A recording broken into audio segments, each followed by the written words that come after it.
ব্যাপার, এটা তো সাধারণ একটা ব্যাপার। রওনা হয়ে গেছে, মুহাম্মদ সাল্লাল্লাহু আলাইহি ওয়াসাল্লামের গর্দান আনবে।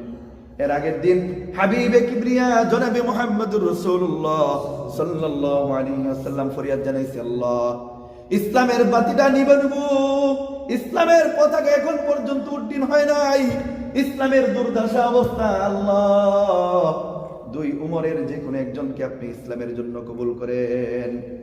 একজন হলো আবু জাহেল, আরেকজন হলো উমর রাদিয়াল্লাহু তাআলা আনহু। আল্লাহর হাবিব সাল্লাল্লাহু আলাইহি ওয়াসাল্লাম দোয়া করতেন, আল্লাহ এই দুইজন হলো মক্কার ভিতরে দাপটশালী ব্যক্তি, এই দুইজনের যে কোনো একজনকে আপনি ইসলামের জন্য কবুল করে নেন, যার ফলে আমরা ইসলামের প্রচার প্রসার একেবারে প্রকাশ্যে আমরা করতে পারবো, আর কোনো বাধা বিপত্তি থাকবে না। সুবহানাল্লাহ। আল্লাহর হাবিব সাল্লাল্লাহু আলাইহি ওয়াসাল্লাম আগের দিন দোয়া করছে, ওই দিনকার রাত্রেই নাদোয়া তারা মিটিংয়ে বসছে, দারুন নাদোয়াতে মিটিং করছে, মুহাম্মাদের গর্দান আনতে হবে। পরের দিন সকালবেলা রওনা হয়ে গেছে, মুহাম্মদ সাল্লাল্লাহু আলাইহি ওয়াসাল্লামের গর্দান আনবে।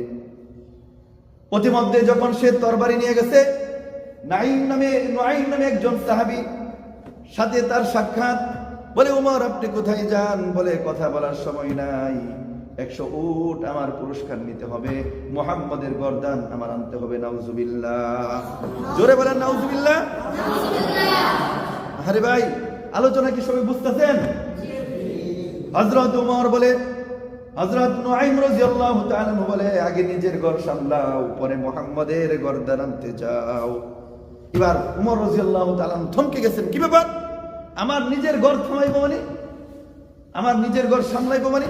পারে তোমার বোন আর তোমার বোনাই ইসলাম গ্রহণ করছে। সুবহানাল্লাহ। এবার যে উমর যাইতেছিল হাবিবে কিবরিয়া নবীজি সাল্লাল্লাহু আলাইহি ওয়াসাল্লামের রাজ দরবারের দিকে যাইতেছিলেন, এবার তার রোগ তার মুখ এবার বোনের বাড়ির দিকে। যখন দরজার সামনে গেছেন, দরজার সামনে যাওয়ার পরে কি যেন গুনগুন একটা আওয়াজ কানের ভিতরে আসে, লাঠি দিয়া দরজা ভাঙিয়া ঘরের ভিতরে ঢুকে গেছে। হযরতে খাব্বাব রাদিয়াল্লাহু তাআলা আনহু কোরআন তেলাওয়াত শিখাইতেছিলেন, শোনাইতেছিলেন। যখন খাব্বাব রাদিয়াল্লাহু তাআলা আনহু দেখলেন, খাব্বাব রাদিয়াল্লাহু তাআলা আনহু দরজার পিছনে চলে গেছেন, উমরের ভয়ে দরজার পিছনে চলে গেছেন। হযরত উমর রাদিয়াল্লাহু তাআলা আনহু বোনকে মারলেন, বোনাইকে মারলেন, আচ্ছা মতো মারলেন, রক্তাক্ত করে ফেললেন।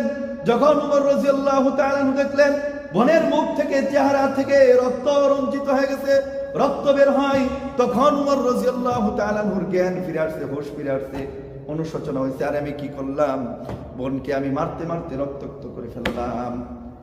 এবার বলে উমর বলে, বোন